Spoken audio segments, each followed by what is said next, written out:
But just calling it out, I think, is the most important thing. And that's going to help all of us from getting fired as a professional. Just call the elephant and move on. Taking notes. The Heart of Advice. It's personal. It's pragmatic. Here on the eMoney Heart of Advice podcast, we explore how to navigate both sides to help you take your financial planning practice to the next level. Join us as we speak with financial professionals to learn how they deepen relationships and improve client outcomes.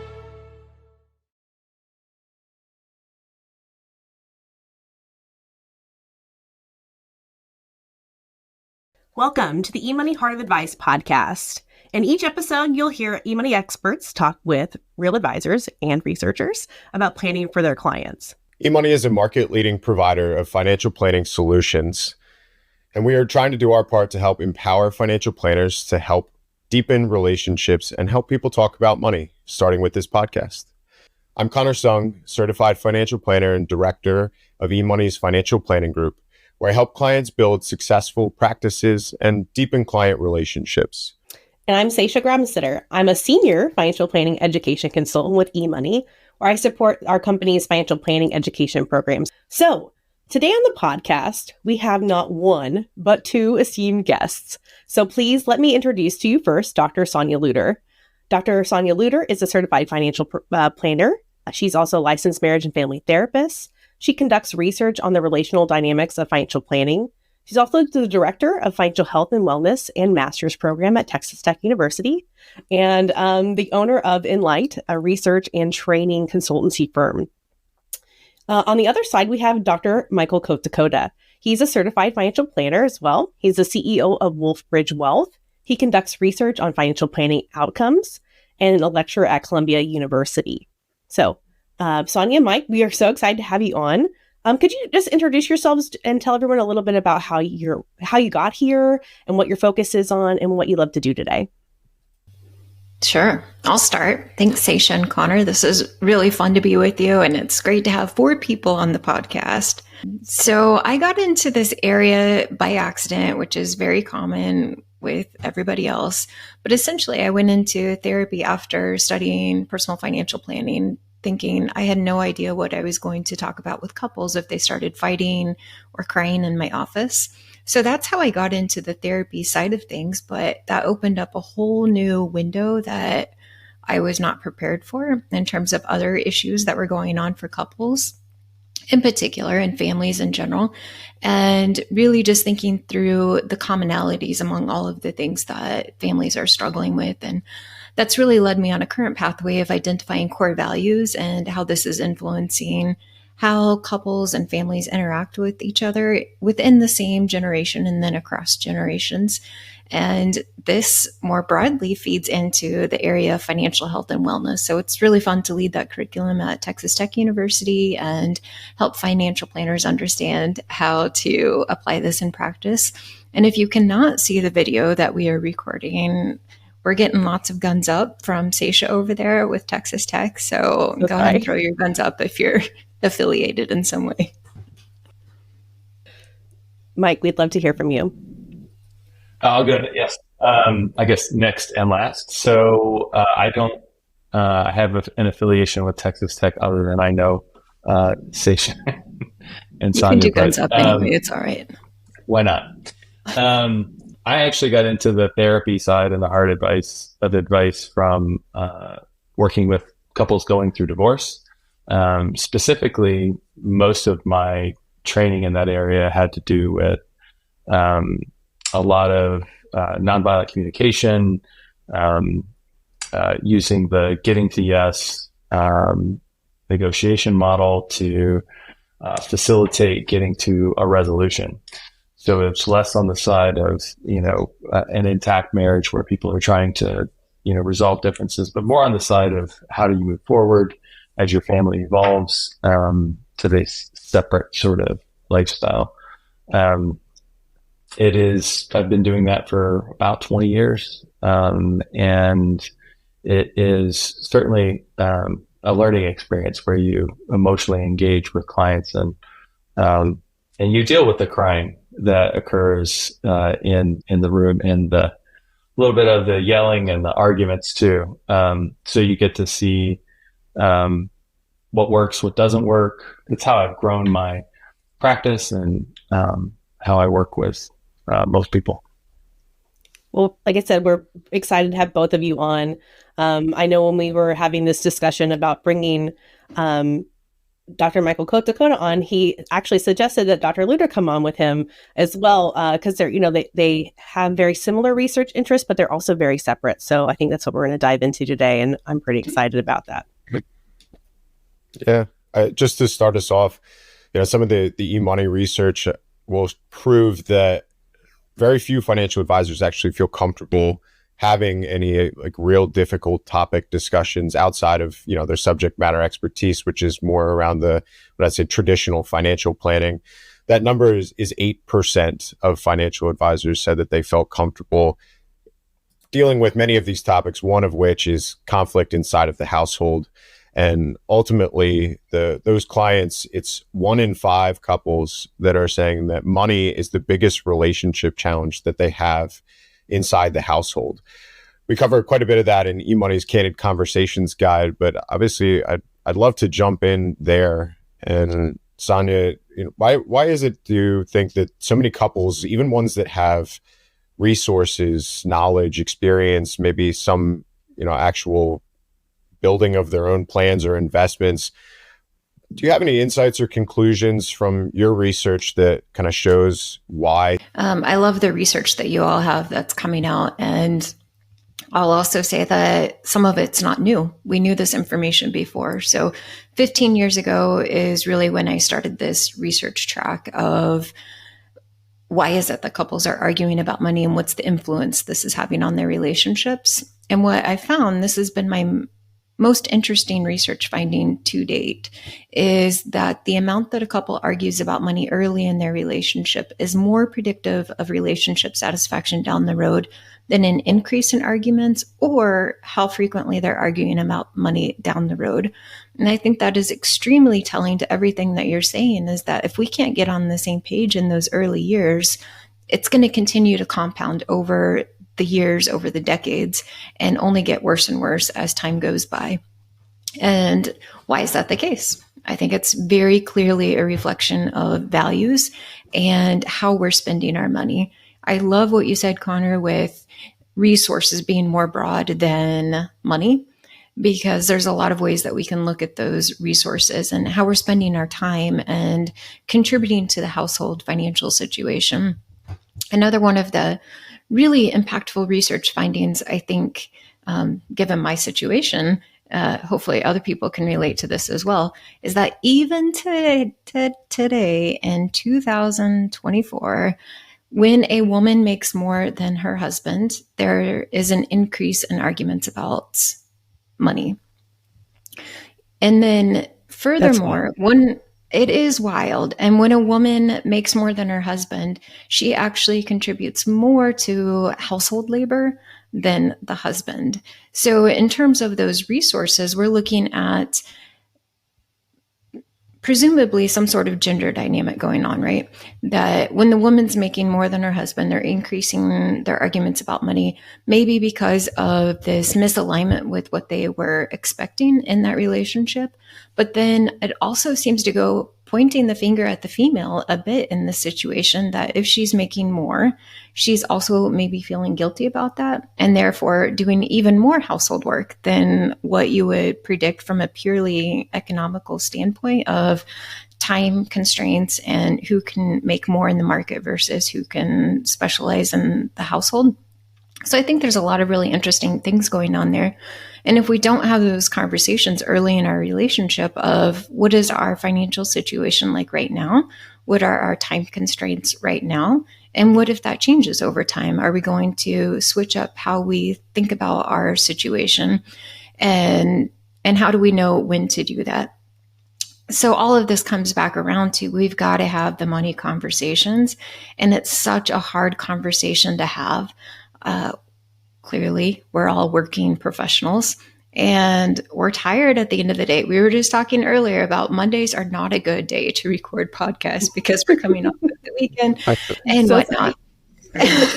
I totally agree. But then at the end of the week, it's no better for having a conversation with our significant other about money because we're tired from the work week. And so it's this effort we have to put into just starting the conversation and making it a priority for our relationship so that we don't have to have the exact same values, but we need to understand what each other's values are and continue to have that conversation on a regular basis because our opinions can change and our situation can change. And so having that regularly scheduled time is so critical. I guess I could jump in and say I couldn't agree more. I think that having conversations, and I think that's when you do work with couples, so often you'll see, even when they're not getting divorced, you'll see that it's just that the conversation just doesn't really occur, or they need a facilitator, somebody to help them not talk past each other. Because sometimes, like the obvious symptom is not the symptom. You just can kind of notice that something's not happening, and I think a lot of that boils down to depletion. So Sonia was talking about the end of the day. You don't feel like talking about it, or Monday after daylight savings time or Friday, anytime is bad, quite frankly, because we're depleted and we make poor decisions. We tend to not be as understanding and we tend to not explain ourselves as well when we are in that depleted state. I like what you said, though, at the beginning, to where you don't have to be specially trained necessarily to start this conversation or to be that facilitator, because there's a difference between doing therapy or being a financial therapist even and communicating therapeutically. And this is one of the things that our field struggles with deeply, is feeling like there's some sort of boundary of communicating therapeutically. And really, that communicating therapeutically means being present with that person in that conversation, listening without bias, and providing reflective feedback for them. You don't need to be solving anything for them. You just need to be, quote unquote, a friend and listen carefully and guide that conversation from a third perspective that it's oftentimes very hard to see in the moment. That's scary, though. It is scary because you might cross into some boundary. I don't know. I go back. So Seisha's a accredited financial counselor. That curriculum has some of those techniques that allow you to be present and communicate in a way that is not crossing the line. If you can give financial advice but you can communicate financial advice therapeutically, I think is probably the best way to look at it. You don't have to be giving, you don't have to be a therapist. You just communicate the advice you're giving in a therapeutic way. I like that, communicating therapeutically. That's a great way to say it. It raises a good question. And I started off talking about the 8% of FAs that are comfortable having some of these more difficult conversations.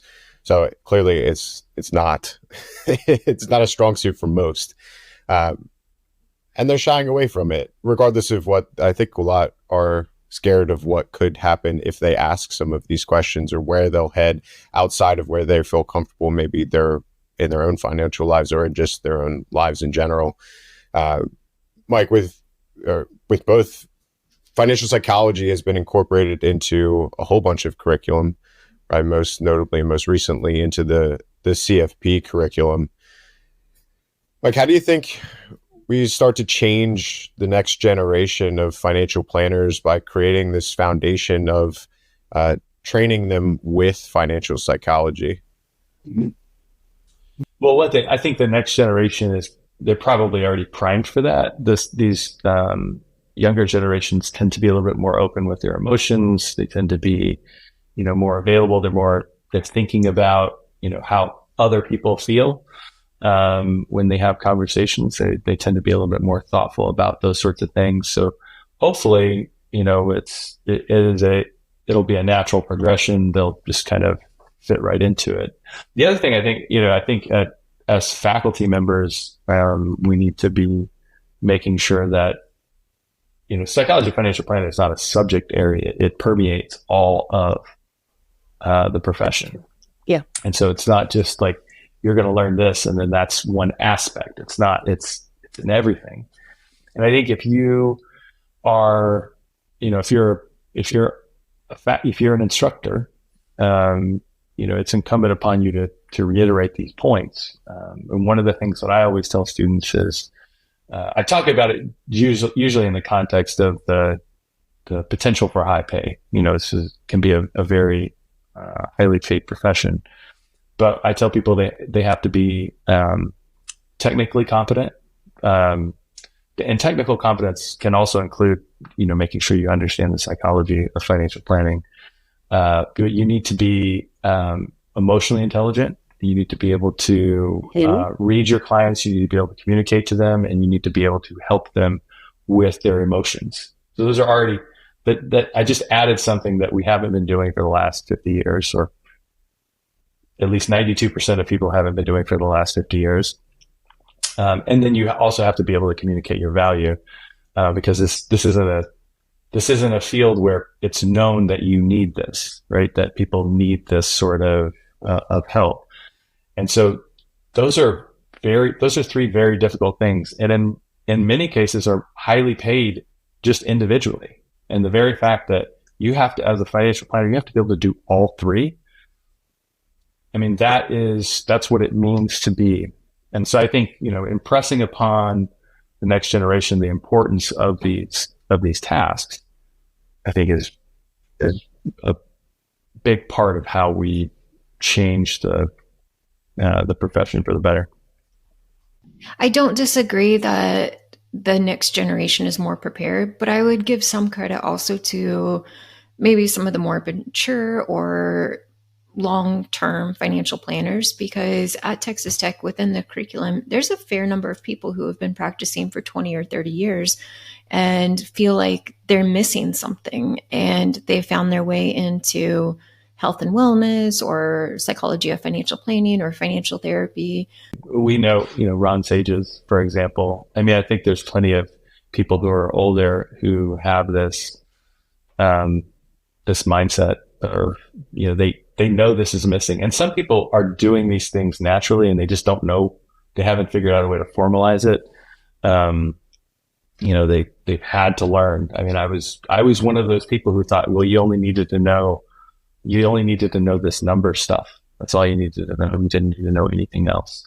And my career really took off when I embraced this part, which is probably another way to reach folks. But yeah, it took me a while. So I just want to say that, one of the reasons I became a financial counselor was because of the piece I felt like it was missing. I understood the technical piece, but I really wanted to know the emotions and that piece of clients. So it's kind of why I went in that direction, to be honest. But I wanted to kind of segue into our next question. And Sonia, this is really for you. What circumstances commonly result in advisors kind of being fired by their married clients in their early years of marriage? I'd love to hear this, especially for Connor, as he's getting married very soon. So we have to, prep Connor and get him ready. Thank you. Oh, there's so much to cover for you, Connor. But here's what it all boils down to. And it's easier said than done. I recognize that. And this is one of my mentors when I was in therapy school. And he would say every single day, multiple times per day, we would have constant supervision. Like he would be watching me do therapy with clients, and then the feedback would come right after that. Or sometimes they would even call into the room and be like, we need to take a break. And he would call us out. And one of the things that he would always say was make the covert overt. In other words, make what's not being said, and say the obvious. And I think that really is where couples run into problems, and where financial advisors run into problems, is that they recognize that their couples that they're working with are not on the same page, and yet they don't say anything about it because they don't feel qualified, or they feel like that's crossing some sort of boundary. And that in and of itself is where the problem arises, is that we're all just pretending like the elephant's not there. Let's just call the elephant an elephant and be done with it. Like if I'm going to call the elephant an elephant, and then say, but I don't know how to fix your elephant or get the elephant out of the room, that's fine. But at least you are making the obvious known and helping that couple get on the pathway that they need to go for whatever the future of their relationship is. And some relationships won't last. And that's the reality of the situation, right? But if you ignore that conflict or emotional misalignment that you're seeing, you're probably going to get fired because you're not addressing the real problem that's in front of you. And going back to the last question, just for a quick second, with this new curriculum in psychology of financial planning, I think one of the things we tend to overlook as financial professionals is that we're over here in the professional seat, but psychology of financial planning is about understanding the mind as it relates to the financial situation of financial planning, which is not psychology of the client or client psychology. It's the interaction between me, the professional, and the client, and how my biases and behaviors are influencing what's going on with the client and how I'm interpreting what the client says. And so I think all of this in terms of getting fired is us not recognizing the impact that we're having on the clients. And whether that's us placing our biases onto the client and saying they should save for retirement, maybe that's nowhere on their radar. Like, they want to work until the day that they die. And if you don't pause and reflect upon that and have a conversation about that, you're going to lose them as a client because you're not communicating in the language that they are listening to. The same thing goes if they're having a conflict and you recognize that they come in one week, totally different nonverbal communication, and they're not interacting with each other as a couple the same way that they were a month ago. We can all see that. We don't need to be a therapist to see when a couple is not getting along, right? Like, we're going to dinner with a couple and, oh, something's wrong with them. Like, it's obvious. And so making that known of, I see that something else must be on your mind. Is that something you want to discuss right now? Or is that something you all are discussing elsewhere? That's fine. And if they lead into a vomiting of what's going on and you're not prepared, you'd be like, okay, it sounds like you have a lot going on. This is certainly beyond the scope of what I can offer. Do you want me to help you find somebody else who is appropriate for talking about those issues, or do you already have someone? But just calling it out, I think, is the most important thing. And that's going to help all of us from getting fired as a professional and also keep us in that relationship, Connor. So remember that. Just call the elephant and move on. Taking notes. I just need to make sure I get some sort of mediator. Yeah, that works too. And schedule the regular conversations. Definitely. I think that is important. The scheduling. Forced conversations. Yeah. I think you talked a little bit about, so, obviously addressing the issue or addressing things that you can see or that maybe you have seen or noticed. I think that probably, at least for me, gives me the most sense of angst or anxiety, like actually calling somebody out and saying, hey, something is off. And, calling out makes it seem like it's a negative thing, but at least, again, making the covert overt. When faced with other ambivalence or bickering between clients during meetings, are there other strategies or techniques? Like, how do you actually facilitate a discussion like that to help with the decision-making process and promote progress as you go through a financial planning engagement? Telling somebody that, you're making me feel inadequate, that's probably not the best way to approach it. Instead, might say something like, when you say this, I feel this way. And so that it kind of, it's that shift of, communicating, accusatorily, or what we would say violent communication, right? Where it seems like you're feeling attacked. And so, even things like when you're talking about, if something bothers you, say, we do this thing in collaborative divorce where we say, have a request, which actually we've done that at home. Have a request that you put your dishes in the dishwasher. And our daughter does the same thing to this day. where it is a way of taking the temperature down so that you can have those more difficult conversations. Making sure that it's less about judgment. Not that there's not, I mean, people say, well, no judgment here, but there's always some judgment. So but taking the temperature down so that there's, the ability to have those conversations that are difficult, to talk about the elephant, to, make the covert overt, which is just a really fantastic way of getting the conversation going. So that's, I think, how you talk about things is incredibly important. That really will help. One of the other pieces, I think, if you're really trying to get people to, care about a specific topic, a lot of times you'll have couples where, one person will be doing all the talking, the other person will just kind of go along with it. And they may not really be going along with it. It's just going along with it because they're uncomfortable, or they don't want to be there, or they don't feel heard, whatever it might be. And so it's really easy for a financial planner to focus on the person who is communicating with them. And it's much more difficult to bring in somebody who, doesn't appear to participate in the conversation. And so one thing to do is set expectations up front about everybody is, this is a team effort. This isn't going to be just, one or two of you, or one of you talking to me.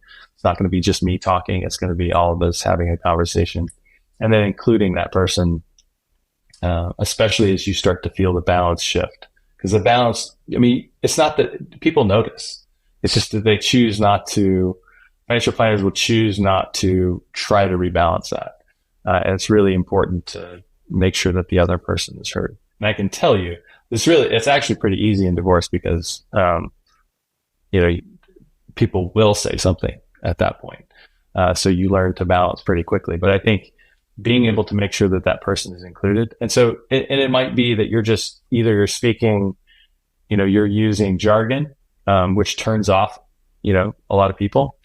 I think the typical problem is that, the financial planner who's, statistically likely to be male, is going to be, connecting with the male participant if you assume a heterosexual couple. And then so the woman is getting left out of the conversation, which is just crazy to me. You have to include that person in the conversation, and their needs have to be met. Otherwise, you're just going to foment more conflict. Amen. Sorry, had to. Sonia, do you want to comment on the question? Well, to that most recent point, I think it's also interesting to think about socialization around money. Even as children, we know that parents talk to their boys differently than they talk to their girls. And this leads to men who understand personal finance more naturally than women. And it's nobody's fault per se, besides for those conversations that they've already heard in life are different depending on their gender. And I think Mike's disagreeing with me over there. But it's somebody's fault. Maybe it's, why are you placing judgment here, Mike? We're being non-judgmental. Adults get to it's International Women's Month. It is. We'll just yay for women. So there is a difference, though, in knowledge and in confidence around money for adults based off of men and women.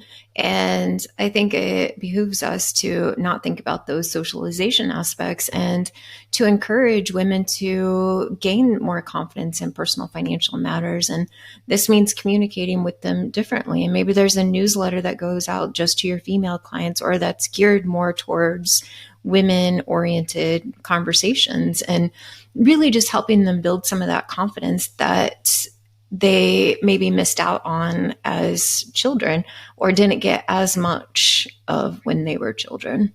And us as adults, we can start communicating with our children differently around money and having the same conversations with our boys and our girls so that we can shift some of that trajectory. I really love that. I do have two boys. So for me, those conversations around money started early, but I also had conversations about doing chores, and we have like a mini chef night. So the boys have to learn how to like do some things in the kitchen. So we're, trying to diversify those conversations in my household, at least. One of the next questions that we have is really about when you're in a client meeting and they're just stonewalling you. How do you navigate those meetings? I wonder if people know what the word stonewalling means. Oh yeah, I should like define it. Maybe we should define that.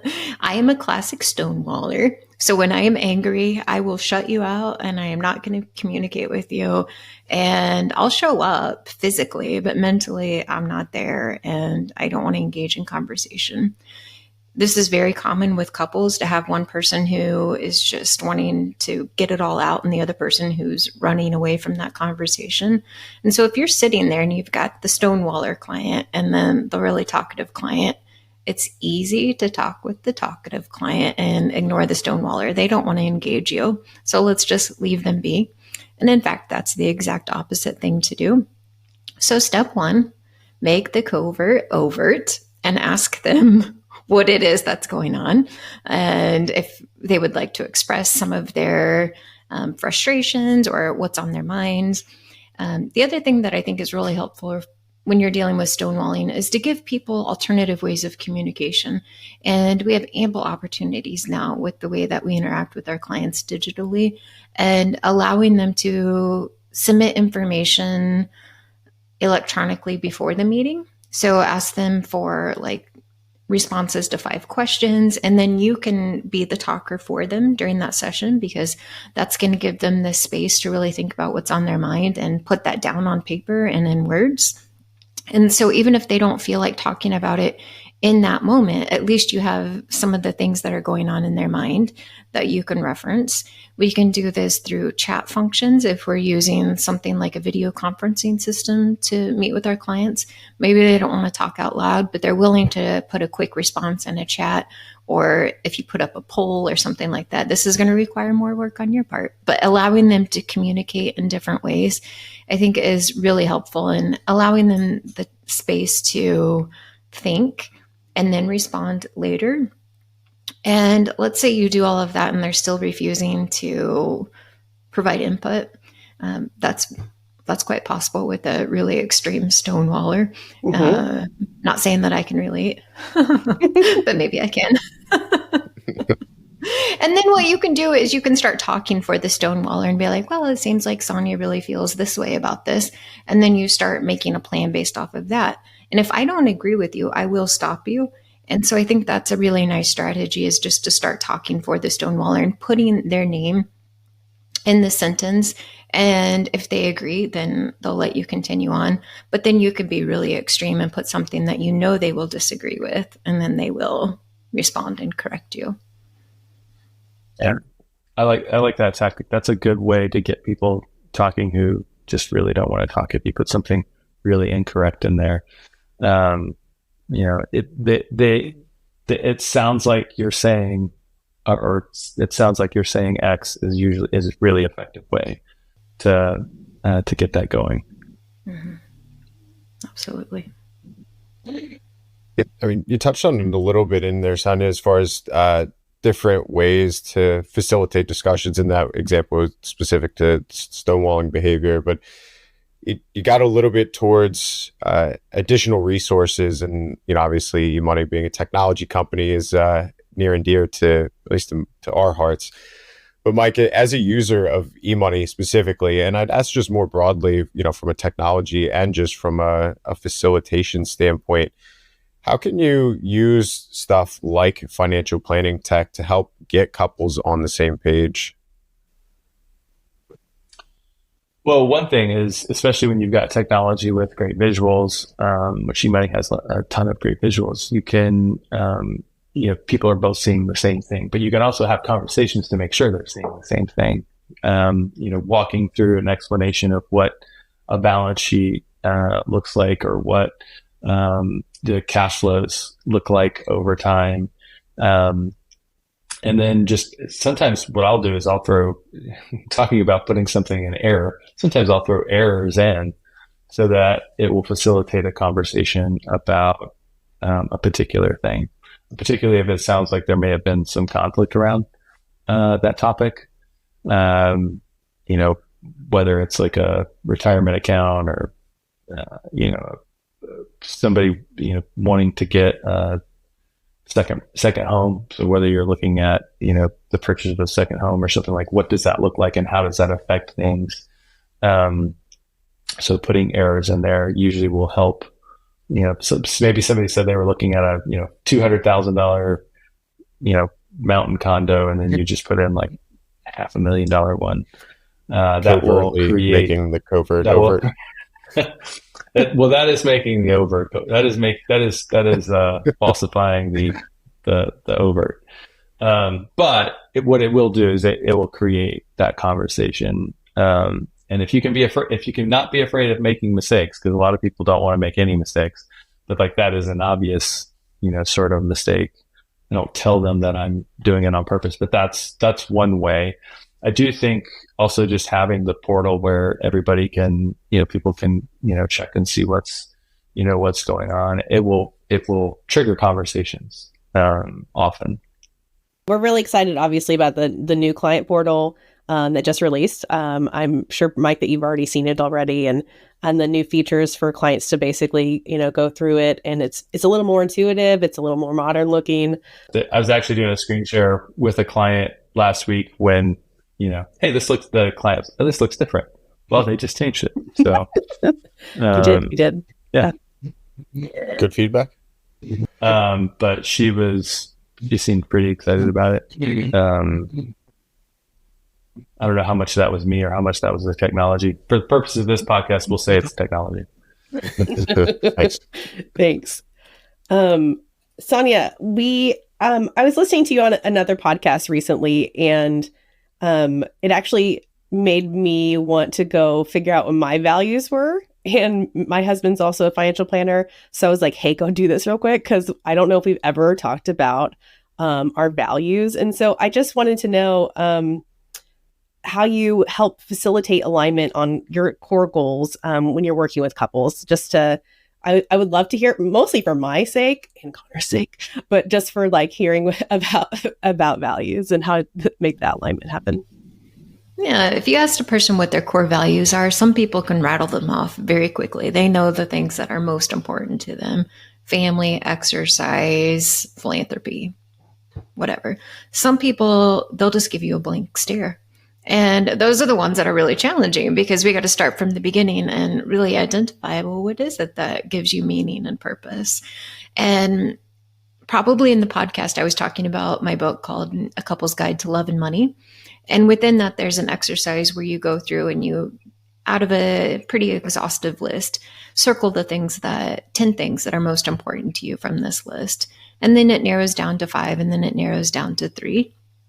And then each partner is doing this separately. And then we come together and talk about each other's top 3 values. But then it gets to be challenging. How do we make a financial plan that aligns with those 6 values? Hopefully there's some sort of overlap because you're in this couple relationship, Hopefully. But probably not all 6 values are going to align. So what I like to do with couples is figure out where our similarities are within those different sets of core values. And then let's make a bullseye, like a literal bullseye. So if you're in an in-person meeting with clients and you can draw this out on a piece of paper or on a whiteboard, or video conferencing systems have some different templates that you can use for this as well. And you would start with the center circle. What is the thing that is most important that we both agree on? And we're going to put that as a label in the center of our bullseye of family, let's say. And then we're going to go out, what's the second most important value? And maybe here's where we're going to start deviating a bit in terms of what you think is your second most important value, what I think is my second most important value. So we might have to have some conversation about what we want to put there. Or maybe it's something new that wasn't necessarily on either one of our list, but it identifies something that's important for both of us with that second core value. And then we keep going out in the rings. So maybe we'll have 6 rings, maybe we'll have 3 rings. It's going to vary for everyone. And each of those rings is going to have a core value listed within the ring. And then what I would have them do on actual sticky notes is write down their financial goals.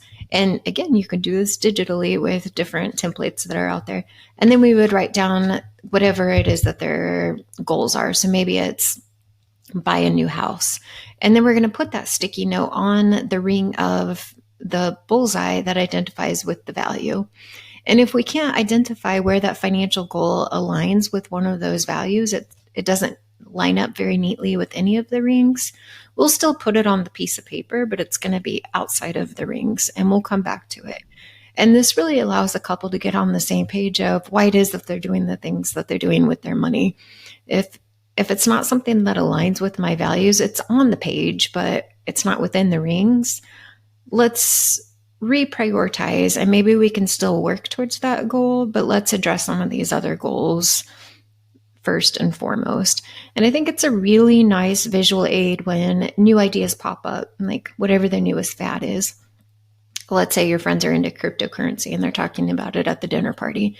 And be like, oh, we should do that because we can make a lot of money doing that. Okay, well, let's go back to our picture and identify how would investing in cryptocurrency help us achieve one of these core values. And maybe one of your core values is adventure and innovation. Okay, then maybe it aligns and let's go forth with it. But if it's not clearly aligning with one of those core values, we can still put it on the page. Like, let's analyze what this investment would look like for us and why we want to invest in that. And then maybe we'll address it after we do the other things. Again, it goes back to, I'll be redundant with making the covert overt. Again, putting it out on actual paper, either physically paper or digitally in front of the couple, it really makes a huge difference. So if you have not tried doing something like that, I highly recommend it because it's very illuminating to see what it is that's most important to you right there in front of you, and that we can always point back to it of, okay, we already had this conversation and this is what you told me is important to you. And if you changed your mind and you have other things that are important to you, that's fine. But let's incorporate it into being in alignment together. I think we're going to have to call this podcast making the covert overt. Yeah. So we'll get there. Mike, did you have anything? Bring it in one more time. Yes, one more time. Mike, did you have anything that, especially from practice? And I know that your research interests also is in divorce and divorce planning. So I just wanted to ask, from your perspective. Well, I mean, I do think that, values play such an important role. And I think that, it's always about goals. You always hear financial planners talk about goals and, this goal, that goal. And that mismatch between goals and values is always kind of illuminating. And so when I have my first meeting with clients is it's usually just a conversation, just kind of exploring. And it's not meant to, it's sort of a meandering sort of conversation with some, a few structural questions, but then the idea is the second conversation is trying to get at their values. And the third meeting is usually goals. And then much, much later, you start talking about, the financial solutions that, kind of help fit all, solve these issues, help them realize their values. And I think that is, it's difficult to do because you're talking about a long lead time to, converting a client. So mechanically it's not how we've been taught to prospect and convert clients historically. But it is, I can tell you from personal experience, it makes them incredibly sticky and loyal. And it's really interesting how much when you ask somebody about their values and when you ask them questions that are unexpected, how highly those people think of you. You don't have to be an investment genius with a track record that is showing that you're beating the market for the last 20 years, which that's unlikely. You just have to care about the person and you have to ask them genuine questions about their lives, and they will, you create a connection, and they will, they will be incredibly loyal, and then they'll also think very highly of you just for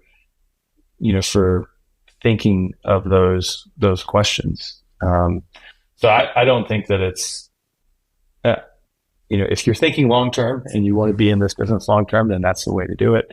You have to figure out what their values are. Doing it that way is a much more rich relationship, and it makes the job more enjoyable. And going back to the very beginning, where we were talking about people who don't want to get involved in these conversations. If you want to enjoy your job a little bit more, this is another way to do that. We're not meant to be, disconnected from other people. So, yeah, I think that the values exercise is important for everyone. I'd even recommend that all of the advisors that are listening go through it, because as you think about, Mike, and as you were just talking about how I make basically every decision in my life, not just financial decisions, all basically aligned towards my values at this point. So the way I engage with people, the way I engage with my clients, the way that I talk to people, the way that I help deliver advice, it all leads back to fulfilling some aspect of the values that I've defined as important to me. And again, I think understanding yourself to that degree and understanding what you get from each relationship will ultimately help your clients more, defining their values. And then I think it gives advisors something to lean on in basically every choice discussion. Sonia, you brought up, knee-jerk fad reactions to, social topics, like you're talking about, ultimately making the right decision for the client. Not always the right financial decision for the client, but it is the right combination of decisions for them. I want to take us a step back real quick, and it's something that I've been trying to put together in my own head. Honestly, I've also tried to visualize this crazy Venn diagram of terms. And Sonia, you talked about it a little bit at the beginning on defining different pieces of what I think all of us have generally just put in this bucket of financial psychology. We at eMoney, we use the term financial wellness as our kind of like broad term, but can you just give a little bit to everyone just to help define a little bit the way that you view this Venn diagram of overlapping circles, and maybe some don't touch at all, but like financial psychology, financial therapy, financial wellness, psychology of financial planning, behavioral finance. I think that there's a lot of, at least for me, I'll speak for myself, I am confused on where things overlap and where they don't. But if you have an easy way to help me learn a little bit more, it'd be great. Yeah.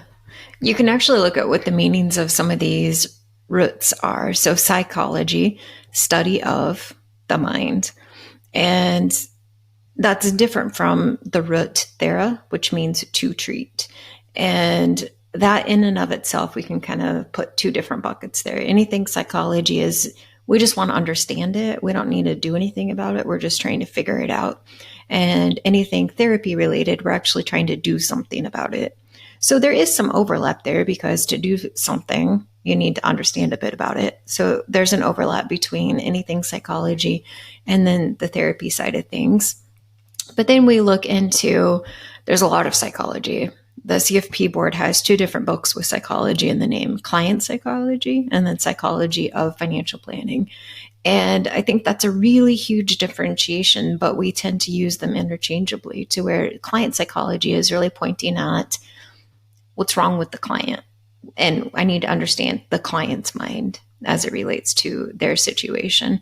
Whereas financial planning is the process of financial planning. And you can't have the financial planning process as defined by the CFP board without the planner and without the client. So it's that interaction between the two. But I tend to think of wellness as being a little bit broader and something that incorporates, we're not necessarily needing to know the why behind something or to treat something necessarily, but really trying to achieve this holistic wellness or living with purpose and finding security in what it is that we do on a day-to-day basis. I love Gallup's definition of well-being, and they look at it with 5 elements of well-being. So financial well-being being one, and then we have physical and community and career and social, I think, is the one that I missed there.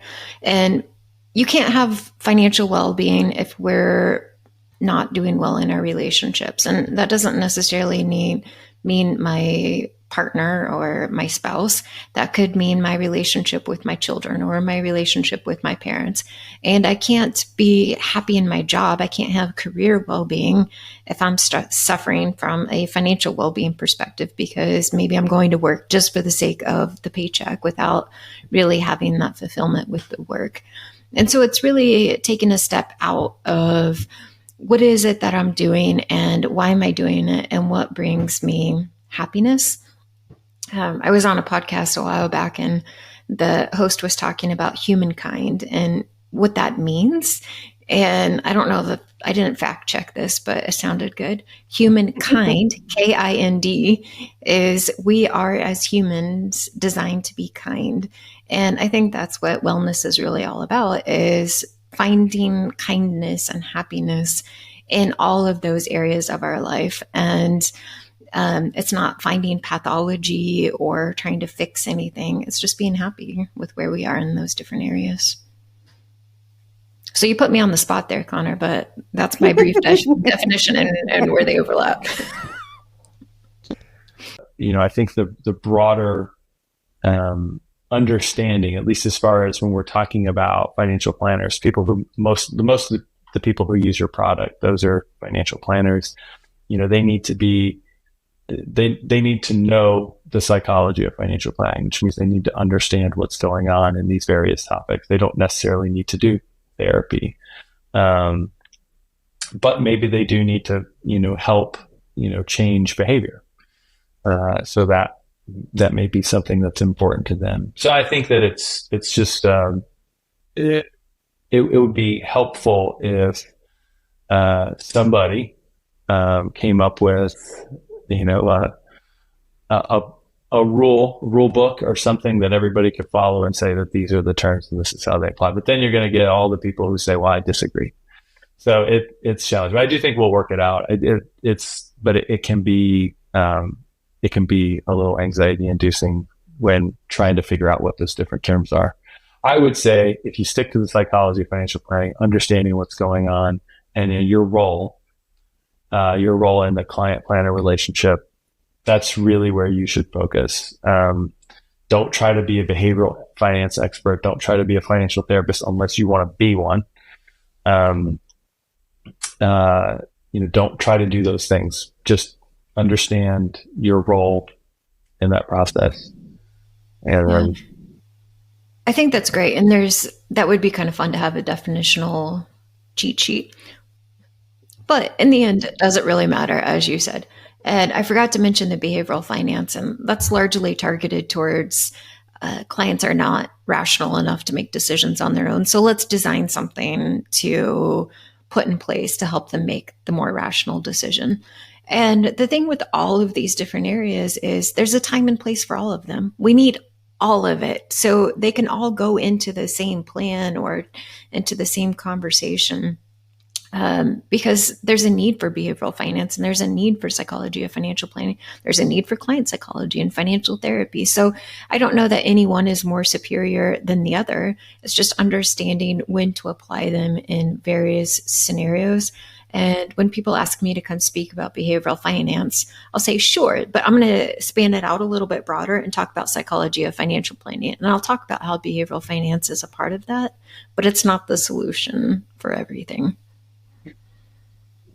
Yeah, to the point earlier, I think there's folks that are doing all of these things today, and I think part of the anxiety for me, at least, is like, oh wow, like what do all of those things mean, and am I doing them correctly today? And I think at the end of the day, the actual definitions, as you both talked about, they don't really matter as long as you have deep, engaging relationships with your client. They feel fulfilled, you feel fulfilled. then, where you drop each bullet point underneath those head topics, I totally agree. I don't think it matters. I was going to tease Connor that maybe he should have gone to Texas Tech and studied under, the famous Dr. Luder. It's not too late. It is not too late. But that's all I was going to tease. Yeah.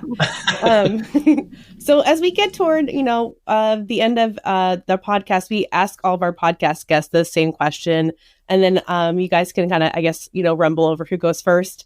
But we just want to know, how do you define the heart of advice when it comes to financial planning? I know it's probably going to incorporate a lot of things we already talked about, but just so we can get a good soundbite. I'll go first. Even though I started the podcast, I'll finish the podcast first as well. So when I think of the heart of advice, I think about survival. And without a heart, we can't do anything. And I think that's really what we're talking about here, is if we ignore everything that we've discussed on the podcast today, then the plan is going to fail, or it's not going to be as successful as it could. And really just thinking about the life of the financial plan and why are we doing what we're doing? And it's what brings the clients happiness and purpose and aligning with their values. So I think you're on the right track, and I love what you're doing. And it's a really fantastic name for a fantastic purpose. So when I think about the heart of advice, I think, we talk about financial planning as personal financial planning. And so when I think of the heart of advice, I think of it's personal, that it is not an economist view of how people should plan their financial lives. It's not a psychologist's view of how people should plan their financial lives. We're not looking at, the median financial planning client. We're looking at individuals who have specific values, specific needs, and unique circumstances. And we can apply all of those things to these unique circumstances. But when it really gets down to it, it is the individual, the couple, the family that you're serving. And to truly serve them, you have to have that connection. You have to have the ability to communicate what you can do for them based on what they need. And if you can't do that, if you are, quite frankly, if you are somebody who is trying to force your view on how people should run their financial lives, then you're in the wrong business.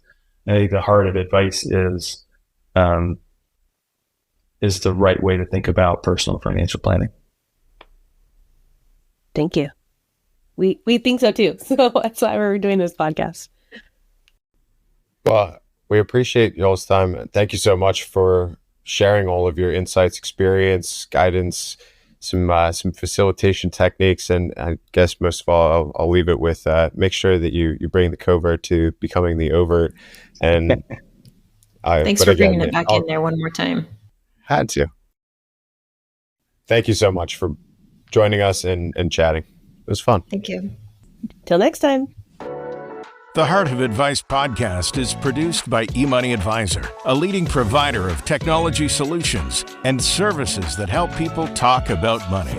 Learn more at emoneyadvisor.com, where you can find additional resources for advisor success, including the Heart of Advice blog, as well as ebooks, CE webinars, and events.